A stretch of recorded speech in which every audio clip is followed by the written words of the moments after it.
Hi hello ನಮಸ್ಕಾರ. ಇದು morning 2 AM ಎಲ್ಲರೂ ಮಲಗಿದ್ದಾರೆ. ಫಸ್ಟ್ ಶಿಫ್ಟ್ ಸೆಕೆಂಡ್ ಥರ್ಡ್ ಎಲ್ಲನೂ. ಸೊ ನೈಟ್ ಫಸ್ಟ್ ಟೈಮ್ ಸ್ಲೋವಾಕಿಯಾದಲ್ಲಿ ಸ್ನೋಫಾಲ್ ಆಗ್ತಿರ್ತಾರೆ ನೋಡಿ, ಮಲ್ಕೊಳ್ಳಿಕ್ಕೆ ಆಗ್ತಿರ್ಲಿಲ್ಲ. ಸೊ ಹೊರಗಡೆ ಬಂದು ನೋಡಿದರೆ ಇಷ್ಟು ಜಾಸ್ತಿಯಾಗಿ ಸ್ನೋಫಾಲ್ ಆಗಿರೋದು ನೋಡಿ ಸಿಕ್ಕಾಪಟ್ಟೆ ಖುಷಿಯಾಯಿತು.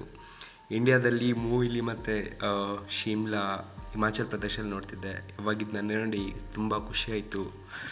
ಸೊ ಟೆಂಪ್ರೇಚರ್ ಬಂದುಬಿಟ್ಟು 3-4 ಮೈನಸ್ವರೆಗೂ ಇದೆ. ಸ್ಮಾಲೆನ್ಸಲ್ಲಿ ಫಸ್ಟ್ ಆಗಿರೋದು. ನಾವು ಶಿಫ್ಟ್ ಮುಗಿಸಿ ಬರ್ತಿದ್ದಂಗೆ ನೈಟಲ್ಲಿ ಆಗ್ತಿರೋ ಸ್ನೋಫಾಲ್ ಫುಲ್ ಕಾರ್ ಮತ್ತು ಎಲ್ಲ ಸೊ ಸ್ವಲ್ಪ ಟೈಮ್ ಸಿಕ್ಕೋದ್ರಿಂದ ಮಿಡ್ ನೈಟಲ್ಲಿ ಬಂದುಬಿಟ್ಟು ಒಂದಿಷ್ಟು ರೇಡಿಯೋಗಳನ್ನ ನಾನು ಮಾಡಿದೆ. Hello, Tranawa-Zoss-ಅಲ್ಲಿ this is the first time that snow is coming. So ಇವತ್ತು ಟ್ರನಾವಾ-ಝಾಸಲ್ಲಿ ಮೊದಲ ಸಾರಿ ಸ್ನೋಫಾಲ್ ಆಗ್ತಿರೋದ್ರಿಂದ ನಾವು ಕೆಳಗಡೆ ಬಂದು ಝಾಸಲ್ಲಿರೋದೆಲ್ಲ ವಿಡಿಯೋ ಮಾಡಿದ್ವಿ. Comes on to the channel, let's go guys. Reception ಕರೆದಿರೋದ್ರಿಂದ ನಾನು ಒಳಗೆ ಬರಬೇಕಾಗಿತ್ತು. ಬಂದಿರೋದು ಟ್ರನಾವಾ-ಝಾಸಲ್ಲಿ.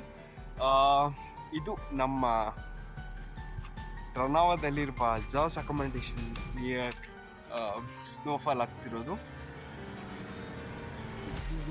ಸ್ನೋ ಫ್ರಿಜ್ಜಲ್ಲಿ ತೆಗೆದ್ರೆ ಯಾವ ರೀತಿಯಾಗಿ ಬರುತ್ತೆ ಅದೇ ಥರ ಬರ್ಫ್ನ ನೋಡಿ ಸಖತ್ ಖುಷಿಯಾಗೋಯ್ತು. ಇದನ್ನೇ ನೋಡಿ ಹೋಗಿ ವಾಪಸ್ ಮತ್ತೆ ಬೆಡ್ ಮೇಲೆ